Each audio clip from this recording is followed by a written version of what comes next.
ఈ భార్గవరాముడు హిమవత్ పర్వతం మీద కూర్చుని పరమశివుడి గురించి తపస్సు చేశాడు. శివుడు సంతోషించి ఆయనకి ఒక గండ్రగొడ్డలిని బహూకరించాడు.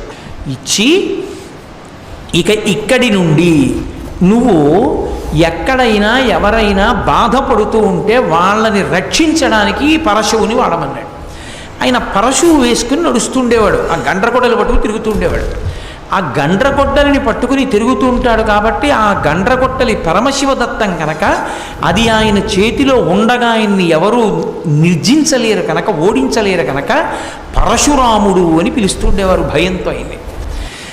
ఇటువంటి పరశురాముణ్ణి పరమశివుడు ఒకసారి మళ్ళీ పిలిపించాడు కైలాసానికి.